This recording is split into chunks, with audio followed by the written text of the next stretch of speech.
Muy buenas noches, soy Estela Ruiz Díaz, esto es En Contexto y hoy les planteo un debate muy interesante. Los proyectos ciudadanos, ¿quiénes están detrás de algunos organismos que piensan un Paraguay diferente, un Paraguay mejor, no necesariamente contrapuesto o en contraposición al gobierno que está enfrente? De esos que piensan un Paraguay más institucional, más democrático, con alta participación ciudadana. Y para eso tenemos invitados muy especiales. Les saludo en primer lugar a David Riveros de Reacción. ¿Cómo estás, David? Muy bien, un gusto estar acá contigo, señora Estela. Después nos vas a hablar, he visto que Reacción recibió un premio hace poquito. Un reconocimiento, sí, podemos hablar de eso. Vamos a hablar de eso, perfecto. Hugo Cáceres es de Horizonte Positivo. Después nos va a contar también de qué se trata Horizonte Positivo de Paraguay. ¿Cómo estás, Hugo? Muy bien, Estela. Realmente un gusto compartir con ustedes. Así que muchas gracias por la invitación.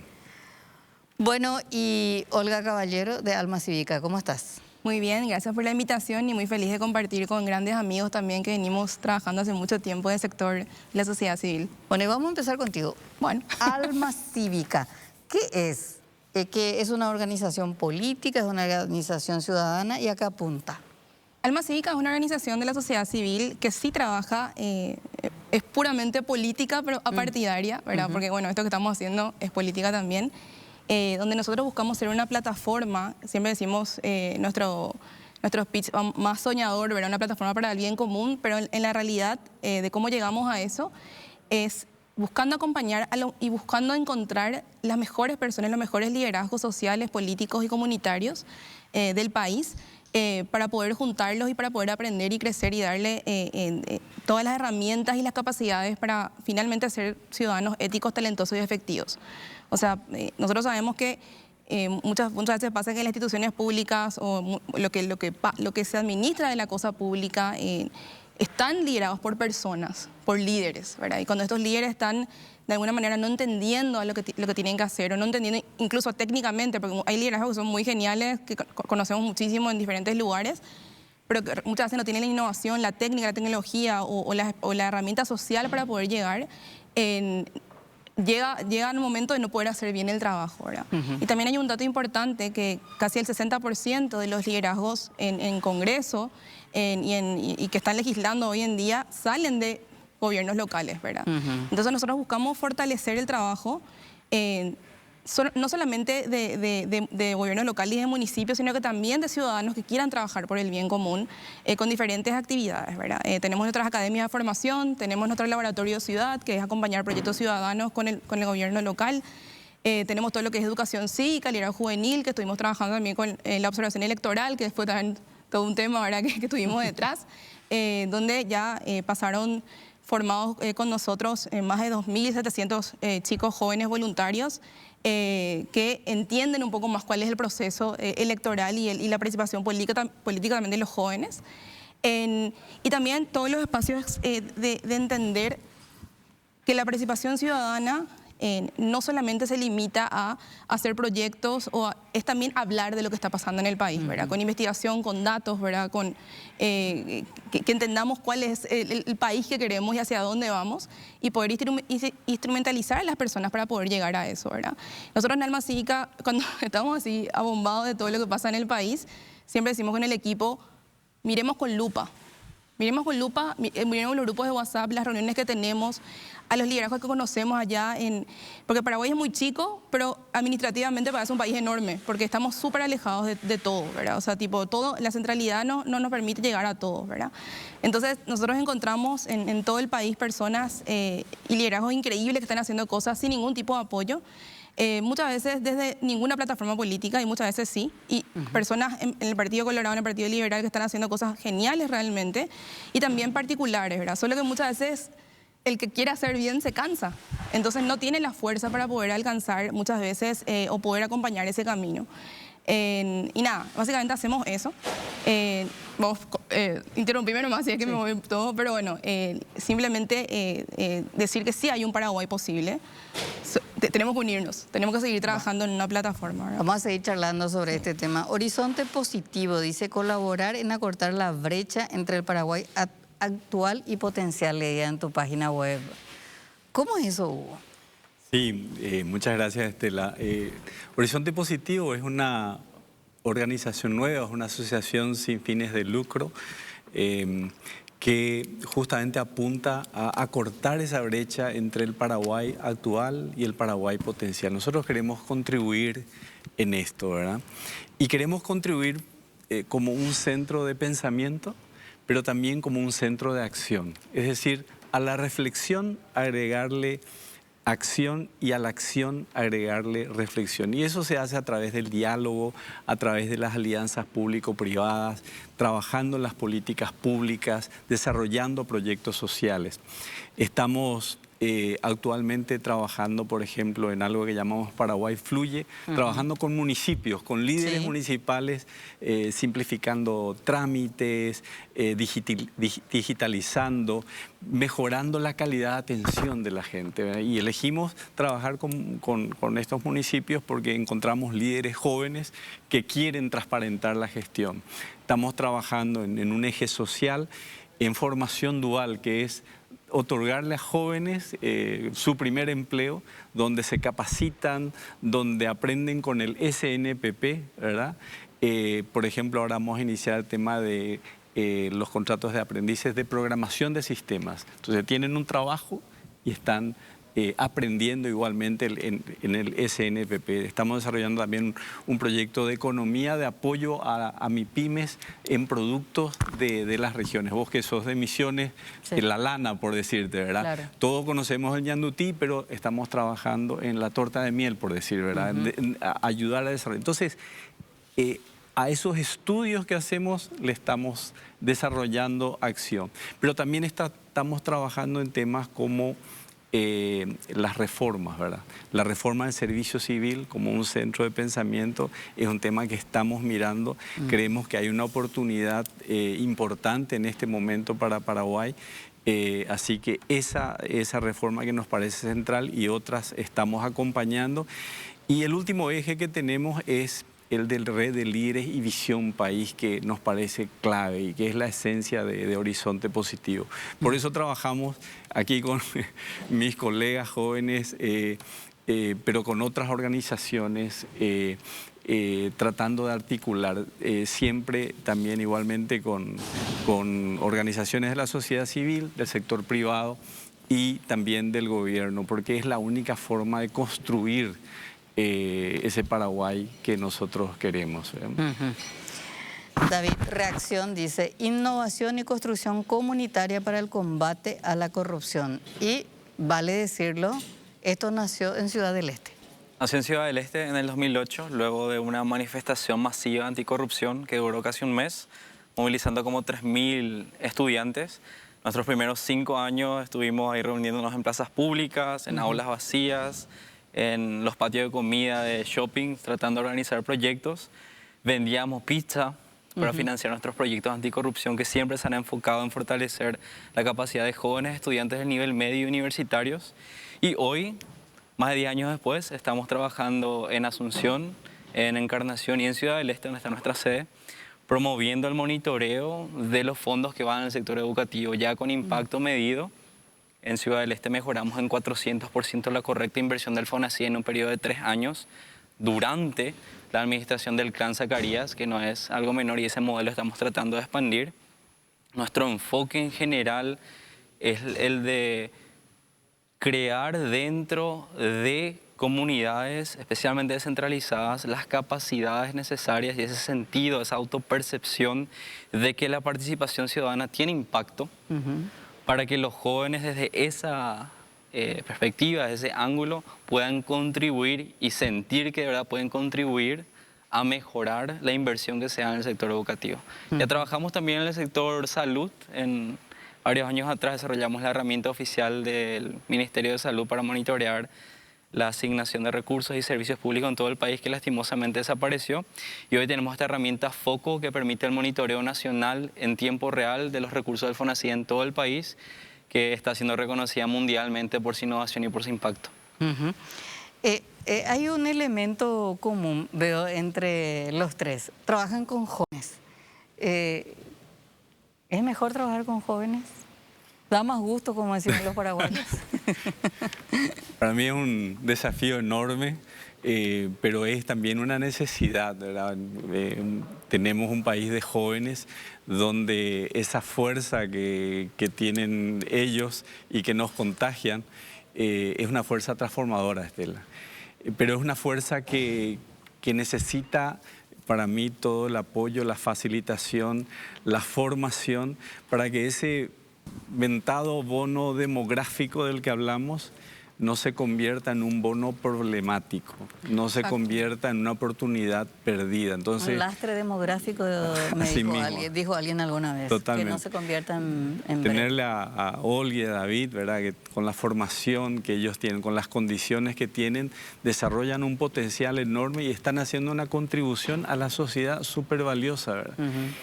Cuando los jóvenes no tienen esa oportunidad y se convierten en jóvenes que ni estudian ni trabajan, nos significa un problema que se va a hacer cada vez más fuerte, ¿verdad?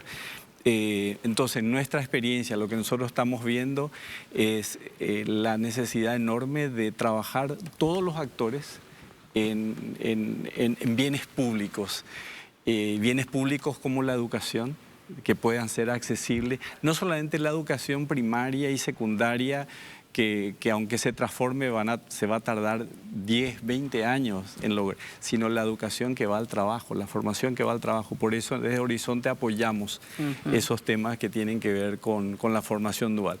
Aparte de eso, como tengo hijos millennials, ¿verdad? Y trabajo con millennials, es todo un desafío, sin duda, ¿verdad? Porque para nosotros y para los hábitos de trabajo que tenemos nos significan ajustarnos, pero personalmente yo disfruto mucho porque aprendo, y eso para mí es muy valioso. Sí. Yo también creo que la juventud, se dice la juventud no participa, no quiere saber nada, y yo creo que no es cierto eso. O sea, yo creo que hay nuevas formas también de participación hoy en día, nuevas formas de hacer, de entregar, abrir estas puertas de oportunidad para la participación. No es porque no se lo haga de una forma institucional en un encuentro, no sé, justicia electoral o no sé de dónde. Una reunión en la plaza no vale, o una reunión, o un espacio, hasta un debate en Twitter, o sea, puede ser de personas reales, ¿verdad? Pero hay una forma distinta de participación hoy en día también de la juventud que hay que entender. Hoy en día sabemos que los TikTok, no sé, estas cosas, estas herramientas, más allá de lo tecnológico, qué sé yo, de las redes sociales, hay maneras de participación y creo que muchas veces la forma institucional, hoy cómo está abierta la participación ciudadana en sí, desde mismas las comisiones vecinales y demás, no permite esta nueva forma de participación. Entonces, como que de alguna manera se crean otros nichos, ¿verdad? Y hay que atender eso, hay que atender porque nos enriquece muchísimo como sociedad, estos grupos, estos colectivos de diferentes banderas, diferentes luchas, ¿verdad? Entonces hoy nosotros por lo menos vemos en la experiencia que los jóvenes, los jóvenes, yo entonces soy joven, creo todavía que soy joven, nos comunicamos y los centennials, millennials se comunican de formas distintas, ¿verdad? Y no por eso no es válido y no es importante lo que dicen. O sea, y eso vemos en todos lados. Y David, vos directamente jóvenes secundarios. Nivel medio universitario. Medio universitario. Para nosotros hay 3 grandes desafíos en términos de las expectativas, en términos del debate y la participación. En términos de expectativas, el desafío de los jóvenes que crecieron, millennials estamos en el medio, ¿verdad? De lo análogo y lo digital, pero la mayoría de los jóvenes hoy crecieron en un contexto virtual. Entonces, por el diseño de estas plataformas hay una expectativa de gratificación inmediata que no se traslada a la realidad social.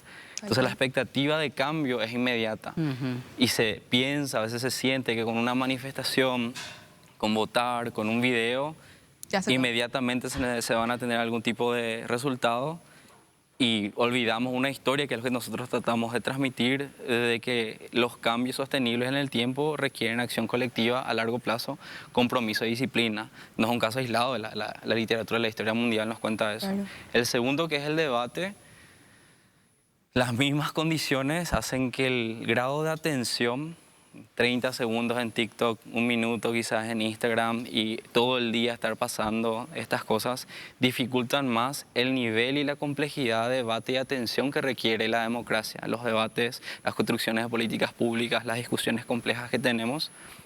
El tercero es la participación.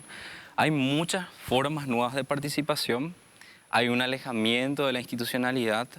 Entonces, el trabajo fuerte es tratar de pasar de estas nuevas formas de participación, son válidas. Ahora, nosotros tratamos de enseñarles que aunque sean válidas, no van a tener impacto en una democracia si es que no encuentran canales institucionales. Yeah. Y los canales institucionales dentro de nuestra democracia no pueden adaptarse al mismo ritmo de la tecnología. Tenemos instituciones democráticas que son todavía del final del siglo XIX, que trabajan y que entran en conflicto con tecnologías que son del siglo XXI. Y esa brecha, transmitir esa brecha de una forma que los chicos y chicas de hoy entiendan que su participación vale, pero que hay ciertas condiciones y que la búsqueda de esta pureza que se encuentran en los medios y demás no es lo mismo cuando hablamos de democracia. Esos son los grandes desafíos. Pero cerrando acá, en Paraguay siempre encontramos que hay una cantidad de liderazgos y potencialidades que buscan plataformas creíbles y que no encuentran hoy en los partidos políticos, y esa es la parte triste porque ahí deberían estar las plataformas. Exacto. Que no encuentran en los partidos políticos las plataformas creíbles, íntegras, que les van a dar un proceso de formación, de postulación y de elevación para que su liderazgo comunitario se convierta en algo más. Los partidos hoy son para la mayoría de los jóvenes lugares donde se alquila la credibilidad del joven para conseguir cierto caudal electoral, y ese chico o esa chica, a menos de que tenga apellido y cuna o tenga muchos recursos, nunca va a llegar al frente de un ticket. Y esos son más o menos los, en anticorrupción y en el sector educativo es lo que nosotros vamos encontrando al trabajar con los jóvenes, grandes desafíos. Tienen, leí en alguna parte que los millennials son menos democráticos. ¿No? ¿Qué piensan de la democracia? ¿Qué es para ellos la democracia? O sea, entendida en un concepto liberal, diríamos que es un poco lo que viene rigiendo en el mundo hace mucho tiempo. Pero quizás más allá de la definición, ¿qué esperan los jóvenes de la democracia, Hugo? Cuando vos le decís, bueno, cuando hablan de estos temas, o se habla de la democracia entrando por otros canales, por ejemplo, por sus derechos, por llamarlo de alguna manera. Yo creo que primero es muy importante decir que Paraguay, de acuerdo a la última encuesta del Latinobarómetro, es de los países que menos valor le da a la democracia, ¿verdad? Y de eso no escapa la población joven, ¿verdad? Entonces, no es que hay una diferencia en ese tema, ¿verdad? Y esa es una señal de alarma, ¿verdad? Creo que Olga y David citaron muy bien el tema de participación real a la que los jóvenes se sienten llamados en la democracia, que no es estar comunicado, que no es recibir videos, sino ser parte de algo, y ser parte de algo sustantivo. Por eso hay muchos jóvenes, y a mí me alegra muchísimo que están en la sociedad civil, porque encuentran causas donde, aunque sea en pequeño, pueden hacer una diferencia, ¿verdad? Cuando el Estado no funciona y cuando las necesidades básicas no son cumplidas, pues hay una gran decepción, ¿verdad? Y no hay conexión para decir qué me puede motivar a mí a votar, ¿verdad? Y creo que hay una decepción en ese sentido que no es solamente de Paraguay, yo creo que es a nivel internacional. No es que en Paraguay los jóvenes voten menos, este es un tema global, me parece, ¿verdad? Así que esas nuevas formas de participación que decía David me parecen valiosas, y reencantarnos con la democracia cumpliendo las promesas como sociedad, ¿verdad? Porque si no, la democracia misma se va a venir a menos. Y la participación de los jóvenes se va a diluir también, ¿verdad? Un presidente como Bukele tiene tantos simpatizantes jóvenes y no jóvenes, con un estilo casi dictatorial para mí, ¿verdad? Porque está cumpliendo una serie de promesas que está haciendo, ¿verdad? Entonces, mucho ojo con esos temas, ¿verdad?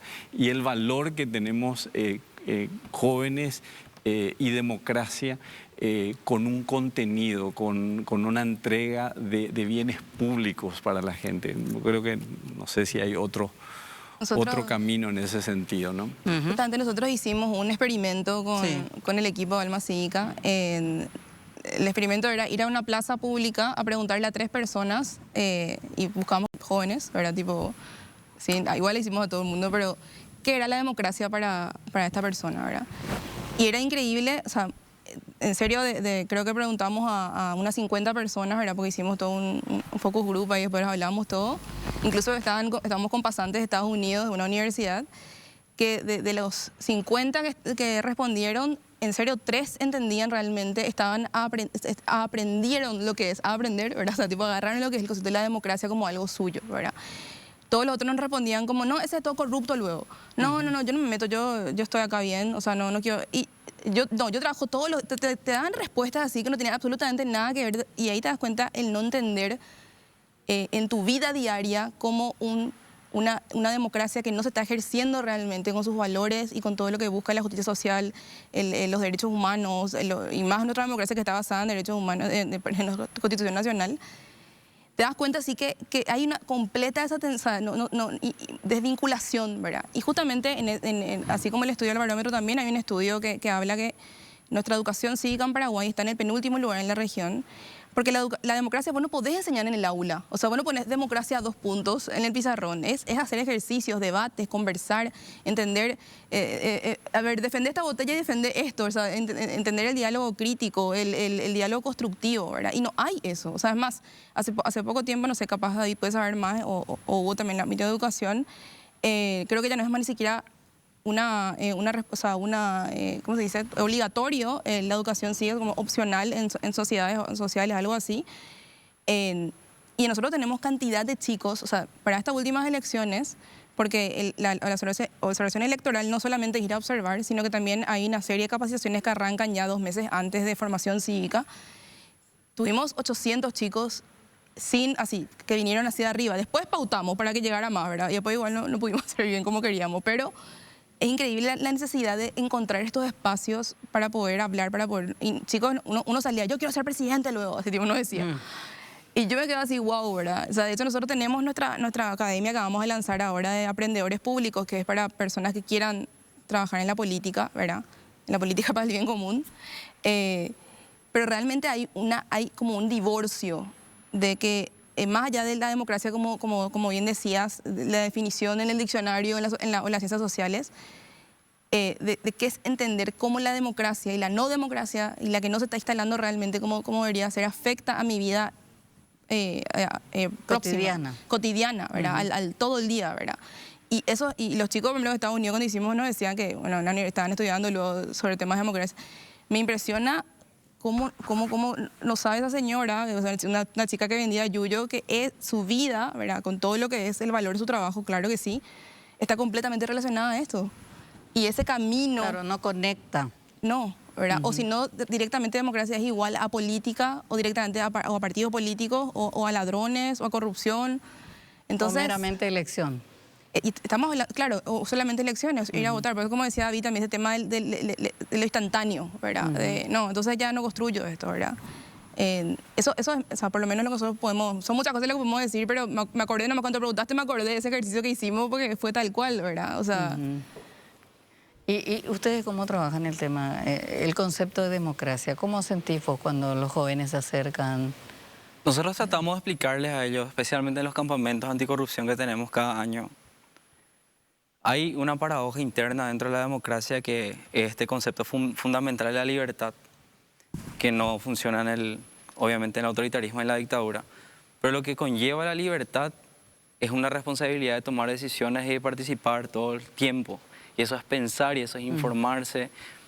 Y hay muy poco de natural en todo lo que asumimos de la democracia. En realidad, si vemos la historia mundial, el sistema feudal, las monarquías, el autoritarismo es mucho más natural porque es el fuerte sobre el débil, ¿verdad? Cuando hay una sobrefrustración por esa libertad que existe, pero entra en conflicto con una represión de esa libertad, especialmente en términos económicos, y en esa dignidad de sentirse parte de una sociedad, que no es lo que pasa en nuestro país. Hay clases muy diferenciadas y universos paralelos. Los jóvenes se sienten aislados y entonces prefieren, en vez de tomar decisiones y tratar de participar donde no se les escucha, donde no tienen espacio, a un autoritarismo que es muy persuasivo, en que no tienen que tomar ellos decisiones. La democracia te promete muchísimas cosas, muchísimos avances, y vimos toda la historia esta que tenemos los últimos por lo menos 150 o 200 años de cómo avanzamos como democracia, pero tenés que tomar parte y tener responsabilidad. Y es muy frustrante ese proceso, porque en democracia se respiran conflictos y negociaciones y toma tiempo, en dictadura no. Y los chicos y chicas quieren respuesta a esta gratificación inmediata de nuevo, quieren respuestas inmediatas a problemas de larga data.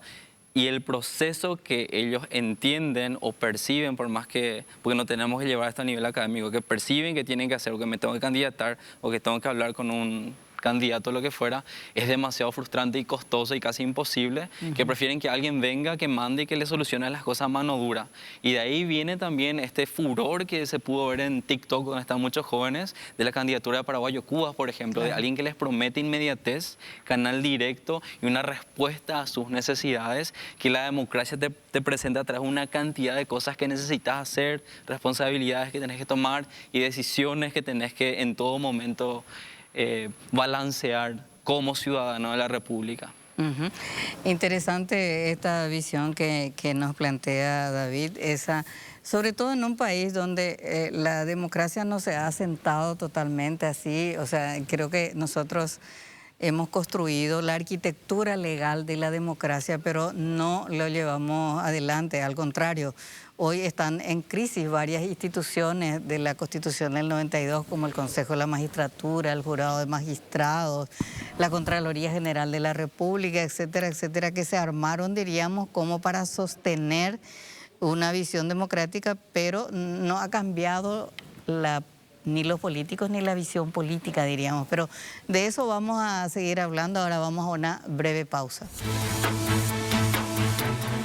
Bien, continuamos aquí en Contexto con Hugo Cáceres, director ejecutivo de Horizonte Positivo, Olga Caballero, directora ejecutiva de Alma Cívica, y David Riveros, experto en desarrollo, sobre todo de anticorrupción, y trabaja con los jóvenes, directivo de Reacción. Me gustaba esa parte que al final hablabas, David, con respecto a ese encantamiento que tuvo Paraguayo Cubas con los jóvenes, porque hay que darle, creo que fue una candidatura que sorprendió, y sobre todo a los jóvenes, esa atracción que sintió, porque las instituciones no responden a las necesidades de los jóvenes, y más que a necesidades también me parece a mí a horizontes, a sueños, porque los jóvenes pues tienen sueños, ¿verdad? Pero finalmente estamos empantanándonos en necesidades básicas, finalmente a gente a la que no le resuelve necesidades básicas. Paraguayo Cuba es de Alto Paraná, de Ciudad del Este, sí. Lo conoces bien. Una de nuestras joyas, sí, ya me tocó debatir en una plaza pública con él sobre temas y con jóvenes ahí alrededor. Decíamos, ahora antes estábamos hablando, yo creo firmemente que cuando la máxima expectativa de nuestra ciudadanía sigue por debajo del mínimo de dignidad, y repito esto, la máxima expectativa que tiene nuestra ciudadanía de lo que hace el gobierno, de cómo debe funcionar, está todavía por debajo del mínimo de dignidad humana, esa frustración es un potencial de renta que extraen candidatos autoritarios o partidos clientelistas. Y el caso de Paraguayo Cubas, él tiene una capacidad muy marcada de poder entender el sentimiento de cómo esa gente que está viviendo por debajo del mínimo de dignidad le ve al gobierno, y los jóvenes, como dije hace rato, no ven en la forma en que funcionan las cosas, en esta democracia corrupta que hemos tenido, esta transición que nunca se termina desde 1989, ven en él una persona que pateando el tablero, como no hay otra forma, no le importa quemar cosas, reventar todo, porque irónicamente solo de esa forma ellos creen que quizás le toque algo, porque por los métodos institucionales, por la democracia, por todas estas cosas de las que hablamos nosotros, del Estado de Derecho, de la separación de los poderes, todas estas cosas abstractas que en el día a día nuestro pueblo no dan de comer y no protegen, en todas esas se cataliza esto en Paraguayo Cubas, de que él pateando el tablero capaz me alcance. Y si lo otro ya no funciona y nunca me funcionó, y si la sociedad para más le mira a los jóvenes como gentes externas que no tienen cómo participar, y a los jóvenes de contexto humildes como personas que son habitantes de la República pero no ciudadanos, que es una gran diferencia, entonces, ¿por qué no? A este señor que habla de esta forma, que dice las cosas que son políticamente incorrectas, que me promete este tipo de actividad y que habla en mi idioma. Esa dificultad de nuestra élite política y económica de conectarse con el pueblo, de entender lo que siente. Paraguayo Cuba estuvo haciendo eso desde el 2014 aproximadamente. Nadie le hizo caso nomás. Y estuvo siguiendo los mismos pasos que candidaturas como Bolsonaro y Trump siguieron.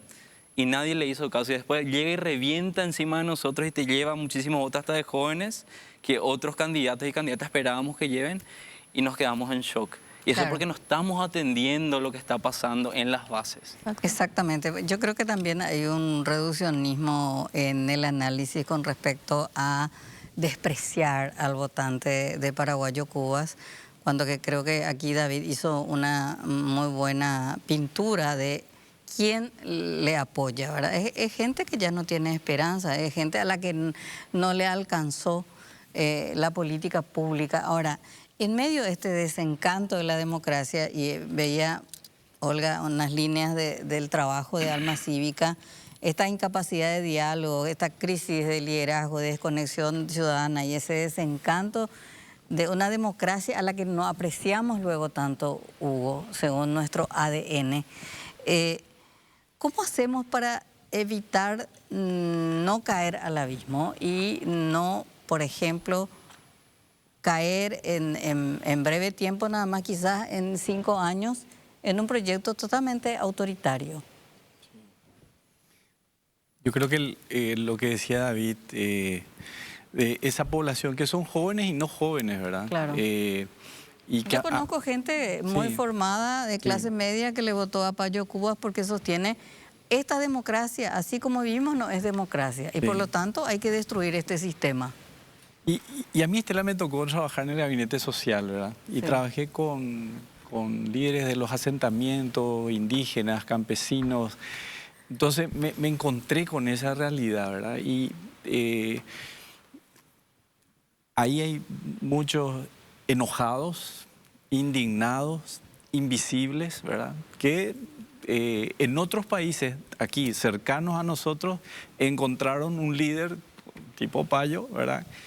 Que canalizaron e incluso fueron exitosos en esas elecciones. O se dividieron en estallidos sociales, ¿verdad? Esa es una punta. En la otra punta, en estos países también se encontraron líderes políticos, económicos, empresariales, como viviendo en su termo, viviendo en su zona de confort, desconectados de esta realidad. Entonces, para mí aquí hay un camino de construcción de un diálogo social. El cardenal Adalberto Martínez habla del diálogo social. A mí algo que me gusta mucho de Horizonte Positivo es que tiene líderes empresariales, pero también de la sociedad civil, de la academia, jóvenes que miran mucho este tema, que esa conexión con la realidad y con la gente más vulnerable, que solamente nos puede salvar, Estela, el tema de evitar ese abismo, el diálogo, pero un diálogo que nos lleve a la acción. Un diálogo que sea constructivo, la reflexión que nos lleva a la acción que nos lleva a la reflexión, poder avanzar como sociedad con temas concretos, ¿verdad? Porque si no se mejora las condiciones mínimas de dignidad en temas de seguridad, en temas de salud, de educación, de oportunidades, más tarde o más temprano, esta población no va a aguantar, o sea, Paraguay no va a aguantar. Por más que las perspectivas de crecimiento económico sean muy buenas y sean muy atractivas, esto no va a aguantar. Por eso me parece que esos canales de diálogo, de participación, de organizar la esperanza, de una mirada común, dame un presente, dame salud, dame educación, dame trabajo, pero dame un futuro, ¿verdad? Es lo que la gente está pidiendo, ¿verdad? Entonces, esto que ocurrió ahora es un llamado de atención muy fuerte para todos nosotros, porque todos nosotros somos responsables de ese bien común, de crear bienes comunes y de que eso sea compartido. Así que eso es lo que yo veo. ¿Cómo detectaste esto, Alma Cívica? Porque tuvimos hace poco elecciones, diríamos, y este desencanto, esta crisis de liderazgo, o por lo menos de un tipo de liderazgo, ¿verdad? ¿Cómo vieron desde Alma Cívica? Nosotros, mirando luego lo que tratamos de permear en las cosas que hacemos y en todas las academias que tenemos también de formación, siempre hablamos de un liderazgo para el bien común. Primero, entender qué es el bien común. Entender que el liderazgo que nos está acompañado de una transformación social y una acción real, o que por lo menos busque cambiar el mundo o la manera en cómo estamos viviendo, no puede ser un liderazgo potable, ¿verdad? O sea, porque en las elecciones nos pasaron muchas cosas como organización, porque bueno, estamos vinculados, nosotros somos 6 fundadores de Alma Cívica, unos fundadores de la organización se candidataron, ¿verdad? Se apartaron de la organización para poder tomar el camino político, y es también un derecho político poder presentarse, ¿verdad? Claro. Y fundar una organización y también hacer un paso al costado. Y te cuento, yo te hablo así con ejemplos creo que nos pasaron, ¿verdad? Nos empezaron a vincular con un montón de cosas que no eran ciertas, que cuando queríamos responder nos sacaban de contexto de nuevo, ¿verdad? Cuando voluntarios salían a defender a la organización, agarraban y le buscaban al voluntario y básicamente le investigaban, ¿verdad? Para ver qué hacía de su vida, y después le empezaban a conectar, bueno, ellos son así porque recibió una beca luego de Estados Unidos, por eso luego está defendiendo a Alma Cívica, todo este tema de Estados Unidos, ¿verdad? Claro. Entonces vos decís, estos chicos nos dicen, no quiero saber nada de la política, no quiero saber nada de trabajar, igual no estoy generalizando porque es una parte nomás lo que nos pasó. Pero por otro lado vemos chicos que nos dicen que se fueron a ser observadores a pesar de todo lo que pasó, porque es un derecho constitucional, que nos dicen, no quiero dejar de hacer esto. Yo no sabía que esto yo podía hacer como ciudadano. Yo no sabía que tenía esta oportunidad de poder estar presente, de entender que se tiene que observar que la mesa se tiene que abrir a las 7, porque si no, el ciudadano que está enfrente puede abrir la mesa, o sea, porque es la ley electoral, ¿verdad? Que muchas cosas yo aprendí en este camino también de decir de mis propios derechos que yo no sabía, ¿verdad? Entonces, en este ataque, ¿verdad? Que vos decías, ¿cómo no llegamos a este autoritarismo? ¿Cómo no este poner trabas a la participación, dar 1000 vueltas para relacionar todo luego con algo político nomás luego, ¿verdad? De no entender que la sociedad civil organizada, el sector de la sociedad organizada es un brazo también para el gobierno, o sea, para la cosa pública, el no entender que somos aliados finalmente todos, ¿verdad? Este ego, o sea, a mí me loca cuando hablamos en política, nosotros formamos mucho lo que es la política pública, ¿verdad? Entender qué es, ¿verdad? Para el proyecto país que queremos. Y nos dicen así concejales, ¿verdad? Que son muchos que participado en nuestro programa, nunca escucharon la palabra política pública, nunca escucharon, no saben qué es la ordenanza municipal, o sea, hay cosas así que vos decís, wow, ¿verdad? Que tienen así un liderazgo muy inspiracional, ¿verdad? Que llegan también porque hacen cosas, finalmente porque te doy algo, hago algo, ¿verdad? También por lo que tengo que hacer, pero que no conocen esta institucionalidad para hacer las cosas a largo plazo, ¿verdad? Entonces, nada, creo que hay como digo siempre, ¿verdad? Un entender que tenemos que vaciarnos del ego, ¿verdad? Que solamente yo puedo hacer esto o solamente yo puedo lograr esto, y aprender a conversar y a hablar, y que creo que Horizonte es muy parecido al Alma Cívica en su forma también, porque reflexión y acción, ¿verdad? hablamos, pero también ya hacemos algo, ¿verdad? O sea, algo pequeño por lo menos, pero hacemos algo, ¿verdad? Y es un proceso, y como decía David también, esto es un proceso que se construye, o sea, no podemos darnos la vuelta, ¿verdad? Y entender ese proceso. Nosotros con las elecciones pasamos muchas cosas que después también te voy a contar en otro espacio, ¿verdad? Porque estamos haciendo una relatoría nosotros para la OEA y para Derechos Humanos también, porque fuimos 2 meses, realmente estuvimos en un foco, ¿verdad?, de mucha desinformación, ¿verdad?, lastimosamente. Y los jóvenes, ¿no? O sea, los participantes, ¿verdad?, porque la mayoría son jóvenes, sí, es uno de nuestros programas, pero la mayoría son jóvenes, y pues, finalmente igual, a los que nos están mirando también hay adultos también en nuestros programas. Nos decían, no importa, yo igual quiero estar, yo quiero hacer esto, yo quiero participar de este espacio, ¿verdad? Entonces, nada. Sí, cuando se trabaja en sociedad civil, diríamos, hay numerosas organizaciones que trabajan en distintas áreas. ¿Qué es mejor? ¿Trabajar como un movimiento, reunirte con algunas personas, diríamos, pensar, tener una visión de país, o tratar de conectar con algún organismo del Estado? Por ejemplo, decías, Hugo, nosotros estamos trabajando el tema agenda de reforma, veo que está dentro de Horizonte Positivo, y hablabas específicamente del servicio civil. Olga, hablabas de conexiones con municipios, que hay que trabajar el tema de municipios, y bueno, y David claramente tiene el tema del trabajo anticorrupción, educación básicamente. El fin tiene que ser lograr encastrar, diríamos, el trabajo, el conocimiento que ustedes van adquiriendo en sus respectivas áreas y luego encontrar como un aliado estratégico al Estado para que sirva ese trabajo que están haciendo. Nosotros claramente vemos que ese es el camino. O sea, dentro de Horizonte nosotros nos proponemos lo que se llamamos alianzas público-privadas, usando la innovación y la tecnología. Estamos trabajando con municipalidades, mejorar la calidad de atención. Dame un ejemplo específico para nuestro público también. Estamos trabajando en municipalidades de Pilar y Mingaguazú, ¿verdad?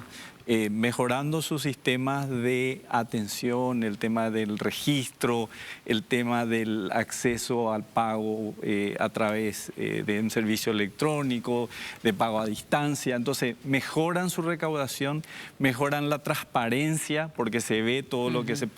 y mejoran sus procesos, la eficiencia. Entonces el ciudadano, en vez de esperar 4 horas para gestionar su registro, es un trámite que le lleva 30 minutos, ¿verdad? Y en vez de una fila que puede llevar 2 cuadras, eso se mejora, ¿verdad?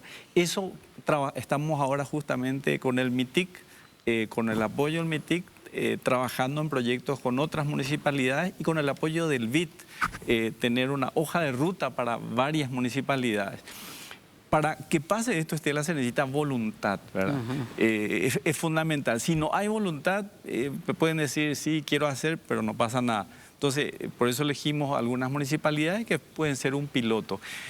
Pero para hacer más gráfico todavía este ejemplo de la importancia de trabajar lo público y privado, ayer yo veía que el presidente electo fue a la Costanera Sur y se reunió con el padre Velasco en el Bañado Sur. CANSAT es una organización que tiene como 70 organizaciones sociales ahí.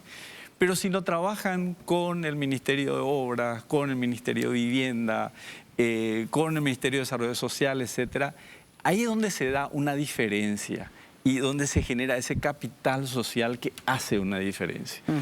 Y eso es muy valioso. Y esa misma costanera, una mala costanera norte, no hay esa organización. Y eso te marca una diferencia muy grande. Por eso nosotros creemos en la alianza pública y privada, usando la innovación y la tecnología concretamente, ¿verdad? Otro ejemplo, te doy un último ejemplo, la formación dual que estamos haciendo es con el SNPP, el Ministerio de Trabajo, ¿verdad? Ellos proveen la capacitación, los recursos a través de un programa, pero la empresa privada es que da el trabajo, invierte los recursos, le ofrece un mentor. Entonces, después de 2 años tenés un joven que tiene una profesión, que puede defenderse en la vida. O sea, si esto nosotros lo multiplicamos, estamos haciendo una transformación en lo que se llama la educación para el trabajo, que es fundamental para nuestro país. David, la transparencia es lo que menos le gusta al político. Pero o sea, irónicamente, la transparencia sí le gusta a cierto sector del funcionariado público. Antes de llegar a eso, en nuestro país, servir, ayudar, está tan relacionado a un interés privado tuyo que cuando nosotros nos vamos a comunidades educativas, en Asunción, en Ciudad del Este, en Encarnación, no importa. La gente toma mucho tiempo en confiar en tu trabajo porque creen que vos vas a... ¿Dónde está la joda? ¿De dónde, cómo vas a aprovecharte de venir a ayudarme y de qué partido político sos? Eso es normal que nos pregunten a nosotros. Y en esa sospecha, la misma cosa que pasa con la ciudadanía pasa con el sector público. Nosotros trabajamos y colaboramos con la Dirección Nacional de Contrataciones Públicas y con el Ministerio de Educación. Tomó años desarrollar una relación de conflicto constructivo en el que el Ministerio de Educación sabe que nosotros cuando tenemos que exponer irregularidades de A o B caso, o la Dirección Nacional de Contrataciones Públicas lo mismo, sabe que vamos a dar el palo, golpear o trozar, como se dice cuando corresponde, pero que estamos ahí para apoyar. Y un ejemplo clarísimo de eso durante la pandemia fue que nosotros viralizamos una infografía en el que el entonces ministro Peta aparecía como payaso, pintado por cosas que había dicho, que ahora no son relevantes. Y esa misma semana, mientras eso corría y la crítica corría, nosotros nos reuníamos de 8 de la noche a 10, 11 de la noche con direcciones del Ministerio de Educación acá en Central para hacer reformas de lo que eventualmente permitiría la transparencia en lo que es la inversión del FONACYT a nivel nacional y en cómo se deberían invertir estos recursos. Hay burbujas de funcionariado público que se están matando y haciendo el trabajo de 3 personas y no tienen los recursos para hacer. Los planilleros también existen. Y esas burbujas, no solo de innovación, sino de compromiso, son inspiradoras. Y cuando le traes a la gente, cuando la sociedad civil pasa de criticar a tratar de construir y a entrar a sentarse en la mesa, nosotros en reacción ganamos mucha más humildad, porque desde lejos uno puede asumir muchas cosas y pegar por muchas cosas que cuando está de cerca recién ve que son necesidades, que no hay el apoyo político en el caso del ministro, la ministra o la línea política no va por ahí y entender esas limitaciones, pero que no es cierto que las direcciones no están intentando hacer, de innovaciones que se están dando, que nadie visibiliza en los medios o que no tienen apoyo del sector privado para poder correr, y ves mucha creatividad. Entonces en lo político sí es cierto, la transparencia siempre es un problema, a menos que se convierta en la espada de doble filo que se convirtió en los últimos 5 años, que me parece que fue lo que pasó con la ley de acceso a información pública, que cada vez tiene menos fuerza. Y en ese momento con la transparencia, ni con evidencia, ni con la solicitud que te responden, vos la agarrás y le denuncias a alguien. Y aún así después sale impune. Eso es pisarle la cabeza al ciudadano, porque es decirle, ni con tu evidencia, ni con tu solicitud de acceso a información pública, ni con todos los contratos que me traiga acá, yo voy a salir impune y sé que voy a salir impune. Y por ese tipo de cosas, jóvenes participan menos. Cuando ven ese tipo de impunidad, eso es lo que desincentiva y aliena la participación de la juventud y de la ciudadanía en general. Hubo un debate ahora en las elecciones que hubo como un foco contra las organizaciones civiles, ¿verdad? Como un enemigo electoral. Eso se detectó, diríamos, hubo como un discurso de las ONGs que tienen dinero afuera, que vienen a destruir nuestra cultura, nuestra visión, nuestro ser paraguayo.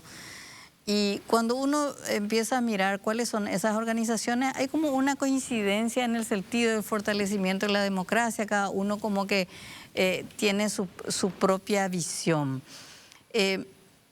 Yo quiero hablar justamente de eso, porque ahora tenemos que hacer otra vez, ¿verdad? Un pequeño corte. A la vuelta de la pausa, ¿cómo ustedes están viendo cómo miembros de organizaciones civiles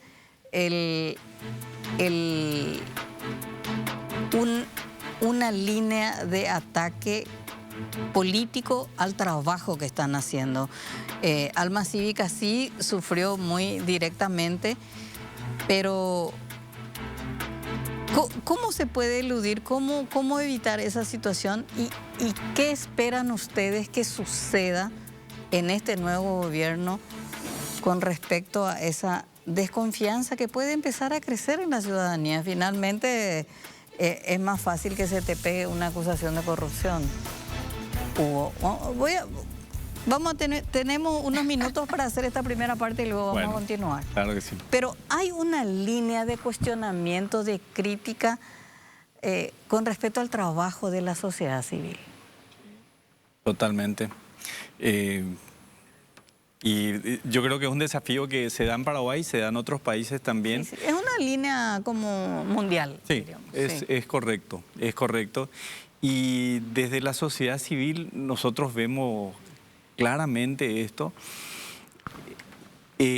Por una parte puede ser bien intencionada o mal intencionada, informada o desinformada, pero con la humildad que dice David, nosotros miramos para adentro y decimos, tenemos que fortalecernos, capacitarnos, certificarnos y diferenciar unas y otras, ¿verdad? Porque existen organizaciones que son de la sociedad civil y que están conectados a sectores políticos y que realmente se prestan a la corrupción. Y yo conozco montones de organizaciones de sociedad civil que con recursos o sin recursos están haciendo una obra extraordinaria, ¿verdad?, en favor de la sociedad y en favor de los sectores más vulnerables. A veces sin recursos, o sea, me consta, trabajando con sectores campesinos, indígenas, asentamientos, yo tengo una gran admiración. Ayer lo del padre Velasco, por no ir lejos, ¿verdad? Claro. Entonces, es muy importante diferenciar por una parte, pero es muy importante también crecer institucionalmente dentro de la sociedad civil. Por eso creo que se está pensando en un colegio de la sociedad civil donde se pueda certificarse, donde se pueda fortalecerse, capacitarse y trabajar como un sector que es reconocido. No hay que pensar en las ONG solamente como organizaciones vinculadas a propósitos y fines específicos de educación, salud, etcétera. Las educaciones del barrio son de la sociedad civil, Claro. Los de la iglesia son de la sociedad civil, de mi club Cerro Porteño son de la sociedad civil, empresarios también. Y ese tejido social es fundamental para el país y es mentira que se diga que esto solamente es necesario porque el Estado no funciona. No, yo viví mucho tiempo en el exterior. Las sociedades que más se desarrollan tienen una riqueza en su capital social y en este tipo de organizaciones, en la universidad, en la iglesia, en las organizaciones que están vinculadas a temas políticos, económicos, medioambientales. Eso es lo que hace una diferencia, Estela. Y en Paraguay también necesitamos crecer en institucionalidad en este sentido. Bueno, te advierto nomás que cuando plantees bien el tema de reforma del servicio civil vas a tener un poco de problema. Pero ahora vamos a una breve pausa y luego continuamos con Olga y con David. Con este mismo tema y cómo creen que se viene esa relación en el contexto del nuevo gobierno. Bien, Hugo Cáceres recién nos decía, hay que potenciar el capital social. El capital social pasa desde las ONG, pasa por los gremios, pasa por cualquier organización religiosa, deportiva, clubes, empresarios, etcétera, etcétera. Y eso debería ser una alianza estratégica de cualquier gobierno, municipal, regional, nacional. Pero hay, decía hace rato yo, hay como una línea de ataque contra algunos sectores de la sociedad civil, por lo menos. Creo que en tu caso, David, no es tanto porque creo que hay como un consenso social que hay que combatir la corrupción. Y sobre todo lo más sensible que es la educación, las escuelas. Entonces, por ese lado me da la sensación de que vos no tendrías un ataque o si lo tenés, lo vas a tener desde lo político. Sí, cuando hablo yo de la necesidad de impuestos progresivos para financiar una educación que hace rato... Ahí ya no, ahí ya llueve. Quiero ser claro yo en esto, en el sentido de que se ve en los últimos 5 años un manual, porque es de manual lo que están siguiendo, lo que en otros países ya se vio, lo que se ve en Turquía, lo que se vio en Hungría con Orbán, lo que se vio en Estados Unidos durante la la administración de Trump. Esto es de manual. Nosotros somos ahora el chivo expiatorio. Algunas organizaciones de sociedad civil, don Hugo explicó demasiado bien que la diversidad que existe ahí, que no son las ONGs nomás, ¿verdad? Claro. Que toda asociación, que es el sector privado, a veces le engloba a la sociedad civil según ciertas definiciones. No se dice sociedad civil, se dice lo privado. Claro. Y en nuestro país se ve que hay un cierre de ese espacio cívico para quienes estamos trabajando desde sociedad civil en derechos humanos, acceso a información pública y cosas aún más sensibles, ¿verdad? De repente acá alguien empieza a hablar de lo ambiental y hay intereses muy cerrados. IDEA hace un poco de eso. Es complejo. En tu segunda parte de la pregunta vos hablas qué podemos hacer. Si hay esta clara tendencia de que vamos a seguir siendo chivo expiatorio y va a tratar de ponerse la percepción pública en contra de la sociedad civil, tenemos que tratar de enraizarnos más en la comunidad. Y hay diferentes tipos de organizaciones. Hay organizaciones que son necesarias que trabajen en la investigación, que es lo que necesitamos. Hay otras que tienen que hacer articulación entre organizaciones y gobierno, que también hace falta, intermediarias. Y luego están muy generalmente las organizaciones de base. Reacción es una híbrida, nuestra organización es una híbrida, que hace un poco de los tres. Pero trabajamos mucho con la comunidad porque necesitamos ganarnos esa credibilidad comunitaria también, que es la única defensa que tenemos después del discurso público. Para adelante creo que eso es algo que tenemos que hacer más. Paraguay tiene demasiado buenas organizaciones en estos primeros dos aspectos, en investigación, en articulación y en incidencia. Muchas reformas del país se hicieron por organizaciones en transparencia y anticorrupción, al menos como SEAMSO, como Semillas, como IDEA. Pero necesitamos más organizaciones que vinculen estas investigaciones y este trabajo en las reformas en una demanda comunitaria para que la gente vea esa credibilidad de estas personas. Entonces, si se le ataca a ciertas organizaciones, hay como un anticuerpo dentro de la sociedad de que no, pero esta organización trabaja en esto hace tanto tiempo. Y lo del financiamiento también, que es una cuestión que siempre se quita, ¿verdad? Lo mismo pasaría si el financiamiento fuera nacional.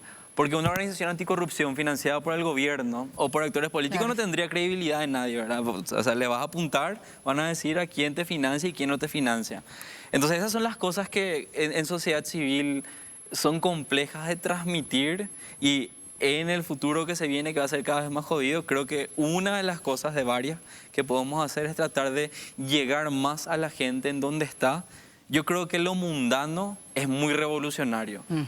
Del uno al uno en redes sociales nos mandamos a la B, nos tratamos muy mal, pero nosotros vemos que eso se tranquiliza cuando en un grupo se empieza a hablar presencialmente de los problemas y los puntos diametralmente opuestos que tienen jóvenes en nuestro caso, pero también la ciudadanía en general. Se queda todo mucho más tranquilo, hay un debate medio tímido, no hay ataques extremos y al final del día empezamos a reconocer la humanidad de la otra persona y que tenemos muchísimo más en común que lo que tenemos de diferencia, que hay muy pocos puntos radicales que nos ponen en oposición y que por lo menos nuestra calidad de vida, en esa experiencia de colectivo, de necesitar acceso a medicamentos en el centro de salud, tantas cosas tenemos en común que de verdad podemos empezar a trabajar por eso que tenemos en común, más allá de nuestras diferencias muy marcadas.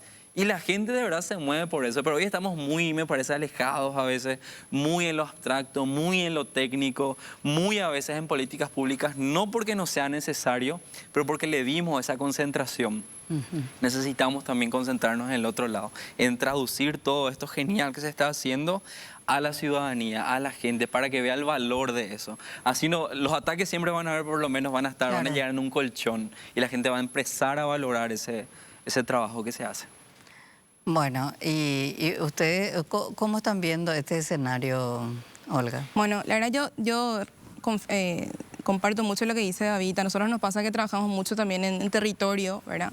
Lo que se ve en redes sociales muchas veces no es consecuente con la comunidad que tenemos. Claro. Es cierto que... La realidad es otra. La realidad es otra, ¿verdad? Sí. O sea, porque es cierto que en la época electoral los grupos de WhatsApp estaban así todos callados porque esa es la manera más rápida de comunicarnos. Después tenemos los encuentros presenciales y demás.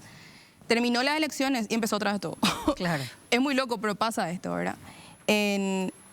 Yo creo que el nuevo gobierno, o sea, esta nueva administración, ¿verdad? Tiene que considerar, ¿verdad?, que el sector está para servir al bien común. O sea, nosotros somos también brazos de este país. O sea, así como ellos son la ministra, nosotros somos brazos también, ¿verdad? Entender que no somos enemigos de nadie.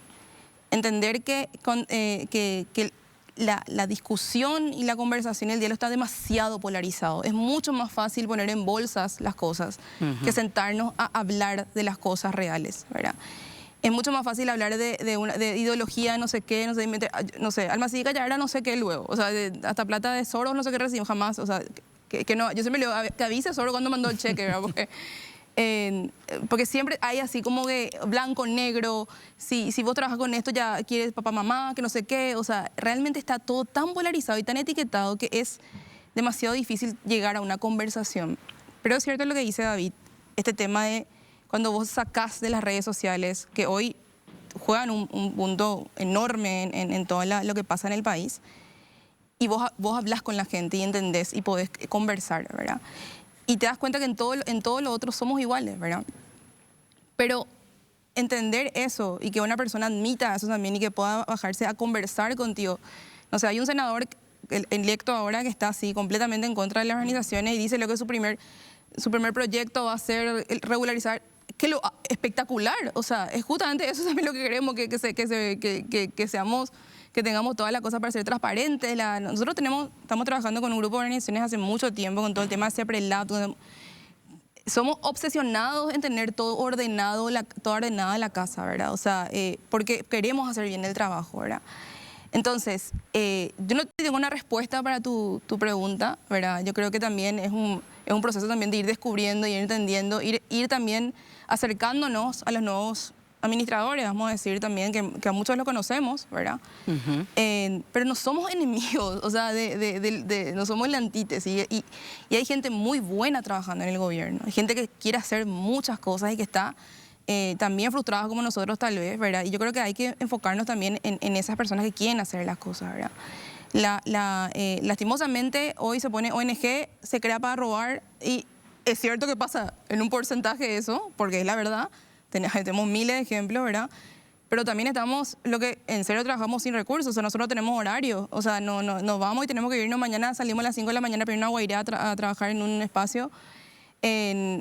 Subsidiamos casi todo, un programa, una academia de Alma Cívica puede costarte fácilmente como un diplomado de carne y nosotros hacemos el esfuerzo para que la gente pueda participar, ¿verdad? Y no te digo como, ay, qué heroicos son, no hablo de ese lado, hablo de que realmente hay un esfuerzo detrás y que muchas veces la gente, por este tema de esta polarización que existe, es muy difícil entender que no es todo una agenda, que no es todo una... O sea, de hecho, cuando nosotros recibimos si uno postula en la cooperación internacional, no es que ellos te dicen, hace esto lo que yo quiero. Vos presentas tu proyecto, vos presentas de acuerdo a tu diagnóstico participativo en comunidad y lo que la gente quiere hacer, ¿verdad? Hay todo un proceso ahí. Nosotros tenemos la agenda de las academias, son presentadas por los mismos participantes. Nosotros le ponemos el mundo de temas y después también ellos van diciendo, yo quiero aprender más sobre esto, y vamos armando en base a eso. Entonces, realmente... creo que es importante entender que es cierto que tenemos que fortalecernos como organización. Hoy firmamos el acta, ¿verdad? Del Colegio de Organizaciones de la Sociedad Civil, ¿verdad? Que busca ser un grupo diferenciado de otras organizaciones en el buen sentido. Estamos todavía construyendo como el proceso bien fino, ¿verdad? Pero sí entender que no podemos solos. O sea, no es gobierno, ONG... Versus. No es así. Y no es tampoco todo blanco-negro o todo derecha-izquierda, arriba-abajo. O sea, hay un punto, un centro donde todos nos conectamos y eso es lo que tenemos que fortalecer y seguir trabajando, ¿verdad? Bien, ahora vamos a irnos a nuestra última pausa y a la vuelta les cuento cuál es la última pregunta. Bien, esta es la última etapa del programa de la noche y siempre que asume un nuevo gobierno hay esperanza. Es decir, será mejor, tiene que ser mejor, decimos, porque los problemas son acuciantes y finalmente si le va bien al nuevo gobierno, le va bien a todo el país. La primera pregunta, tenemos 10 minutos. ¿Cuáles son los problemas más acuciantes del trabajo que hacen desde Horizonte Positivo? Ustedes tienen sus ejes, el Paraguay que fluye, la agenda de las reformas, la visión país, el desarrollo social. Son muchos los problemas que tienen y de repente vemos que nos estamos discutiendo o peleando anécdotas, Hugo. ¿Cuáles son los problemas más graves que tiene el Paraguay y que debe tener en agenda el nuevo gobierno? Yo creo que un tema central para nosotros tiene que ver con las necesidades de la gente más vulnerable, ¿verdad? Creo que la gente hoy está pidiendo el tema de trabajo, de generación de ingresos, la seguridad, el tema de salud. Yo quisiera decir que también la educación, pero nosotros sí vemos como fundamental el tema de la educación, pero así de nuestro contacto con la gente no vemos que sea la primera necesidad, ¿verdad? Y en eso nos parece fundamental trabajar eso, pero intensamente de forma urgente. No dejar, y por eso mi llamado es de unir el trabajo de la sociedad civil y el sector público. O sea, los enemigos que nosotros tenemos no son ONG o el Congreso o el Poder Judicial o el Poder Ejecutivo o el gobierno que pasó. No, es la pobreza, es la desigualdad, es el narcotráfico, es la inseguridad, es la falta de salud. O sea, esos son nuestros temas, ¿verdad? Y son necesidades básicas, no es muy complejo. Cuando en un país 1 de 4 paraguayos está en situación de pobreza y muchos en situación de pobreza extrema, pues es una alarma. Cuando hay niños en la calle es una alarma, ¿verdad? Cuando hay problemas de desnutrición es una alarma. Entonces, por ahí tiene que estar nuestra acción, ¿verdad? Ahora, yo quiero ir a un tema que hablamos poco, ¿verdad? O dijiste la reforma del servicio civil. Si nosotros no cambiamos, no mejoramos nuestro modelo económico, el modelo de desarrollo, nuestro crecimiento va a ser limitado. Pero si no hacemos las reformas que se necesitan en Paraguay, también vamos a hipotecar nuestro futuro.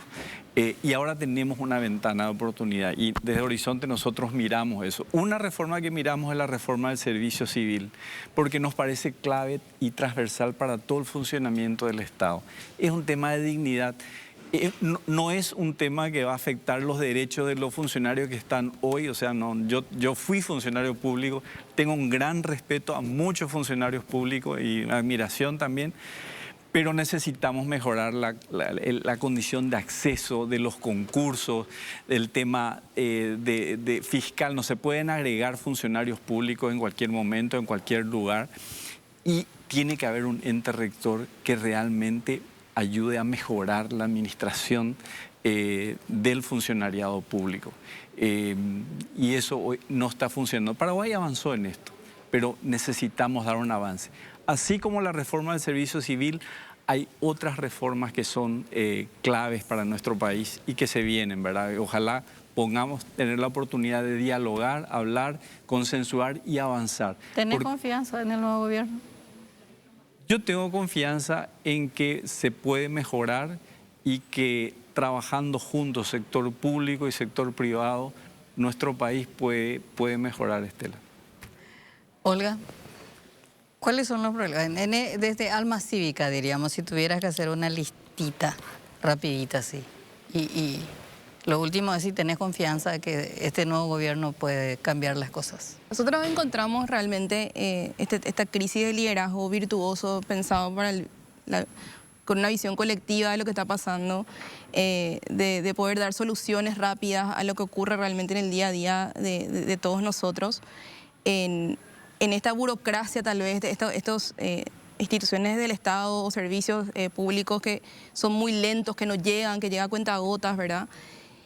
Y nos encontramos con personas que quieren aprender a hacer este proceso, que quieren aprender a entender cómo pueden, qué tecnologías pueden trabajar, cómo pueden facilitar esto. Pero ¿qué pasa? Se llega con esta cosa que vos también hablabas, Hugo, el tema de esta reforma, ¿verdad? De procesos, de institucionalidad que tiene que hacer que las cosas pasen más rápido, ¿verdad? Nos encontramos con personas con mucha voluntad, pero sin herramientas para poder lograr esto, ¿verdad? Nosotros tenemos un laboratorio de políticas públicas, ¿verdad? Donde cada concejal presenta un proyecto de lo que quiere trabajar Pero para poder presentar ese proyecto se le acompaña con un mentor, con un experto, ellos tienen que hacer una consulta ciudadana y un trabajo de entender si realmente es pertinente para lo que su localidad necesita, ¿verdad?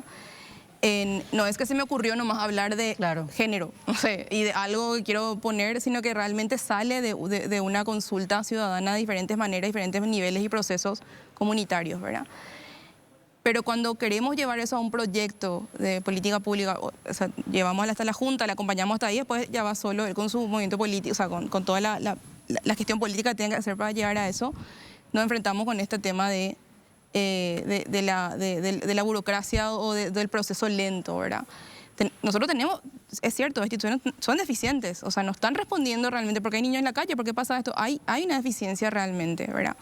Y creo que estamos muy lentos en ese proceso de entender que hay una emergencia. O sea, yo también fui también directora de Techo Paraguay, nosotros veíamos una emergencia de la pobreza y de una respuesta teníamos una política de vivienda que quedó encajonadísima, ¿verdad? Que hablaba de un montón de cosas que hasta ahora no se están logrando, ¿verdad? Entonces, es como que todas las ideas, la innovación está muy ahí fresco, pero va muy lento lo otro. Nosotros nos encontramos eso con los participantes, personas que no tienen espacios para poder formarse en relación a lo que es la política, más allá de lo que los partidos políticos puedan ofrecer como tal. Entonces, esta necesidad de invertir también en el funcionario público, y no estoy hablando de abrir más el presupuesto del Estado para eso, sino que de utilizar bien los recursos, ¿verdad? Y capaz sí hay que invertir en algunas ciertas cosas más, ¿verdad? Nosotros siempre decimos, buscamos el ciudadano ético, talentoso y efectivo. Para ser ético, ¿qué tenés que ser? Pues si vos tenés un líder, luego que ella no es ético, que tiene una historial, entonces, ¿cómo confías en eso, verdad? Talentoso, que es una persona que tenga un talento, un llamado hacia los demás, un liderazgo innato, ¿verdad? Que eso también se puede crear, ¿verdad? Se puede formar. Y efectivo con las herramientas que pueda trabajar, ¿verdad? Y bueno, eso encontramos mucho en los programas que hacemos, ¿verdad? Y en las personas que participan y que vienen para poder aprender sobre estos temas, ¿verdad? Y con el nuevo gobierno, ¿cuál es tu expectativa? Yo quiero tener esperanza, porque de por sí soy una persona que me construí optimista, o sea, me construyo, decido ser optimista todos los días. Pero yo veo, o sea, honestamente, todavía me falta pensar mucho, reflexionar mucho y mirar el camino, decir, no quiero ser tan pesimista y negativa a la hora de responder, pero siento que va a ser difícil poder encontrar, lastimosamente por todas estas etiquetas que nos pusieron y que están construyendo detrás, ¿verdad? No imposible, y capaz ciertos sectores sí, o sea, capaz en ciertos temas sí podemos mejorar, ojalá, pero honestamente no estoy viendo eso en este momento. O sea, los discursos eran muy claros en las campañas electorales, muy claros. Y los discursos de las personas que están sumando al odio, a la polarización, a las mentiras, la desinformación, siguen. O sea, y entonces, en ese meollo yo me siento desesperanzada, pero elijo creer que por lo menos en otros sectores van a ir encontrando. Pero vamos a ver qué pasa. David. Yo tengo 2 puntos. El primero sería encontrar la dignidad de los invisibles. No nos sentimos nosotros como una comunidad y una nación. Que la gente entienda que cada día cuando pasamos por un semáforo y elegimos no mirar a la gente que nos está pidiendo dinero, estamos decidiendo ignorar la dignidad de esa persona y estamos decidiendo evitar entender de que por acasos de la vida nosotros podríamos ser eso, que el destino que nosotros compartimos es el mismo. Y cuando ese modus de sálvese quien pueda rige en Paraguay desde décadas, ahora todos tenemos que salvarnos todos los días, perdemos la capacidad de poder colectivizar o de trabajar juntos, porque cada uno está en su día a día tratando de salvarse así a los suyos. Y al hacer eso, hay gente que no tiene ni esa posibilidad de salvarse así a los suyos. Nos vamos a lo privado para todo, nos vamos a la desesperanza para todo. Y entonces, que es el segundo punto, la parte comunitaria que no tenemos, que si puedo hablar acá francamente, no le podemos disputar la comunidad y el sentimiento de comunidad que el Partido Colorado ofrece. Ese abrazo, esa fraternidad, esa corrupción que hasta le cubre de impunidad a todo, no hay ningún otro sector en la comunidad, en la oposición político-partidaria, inclusive en sociedad civil, es un esfuerzo tener ese sentido de sentirse abrazado. Y fallamos y fallamos y fallamos cada vez que cuando tratamos de formar ese tipo de grupos buscamos purezas. Todos tenemos que pensar igual. Entonces tenemos pequeños grupitos cada vez formándose y todos estamos, como decía Don Hugo, peleándonos por quién es más puro, quién viene de qué lugar, quién sabe más. Y eventualmente nunca sale nada otra vez. Y como Don Hugo ya dijo, el resto no le preocupa eso. Y sobre el segundo punto, yo creo que no dependerá tanto porque creo que estamos en un proceso ya de resistencia en lo que va a ser el gobierno. Pero como siempre digo, esperanza verdadera no es creer en algo porque sea posible, sino porque hay justicia en lo que creemos. Y yo creo que la esperanza de los jóvenes que todavía existe es justicia por venir y Reacción va a seguir apostando a ese tipo de esperanza para ver cambios eventualmente. Les agradezco muchísimo la participación. Nosotros nos volvemos a encontrar el próximo miércoles.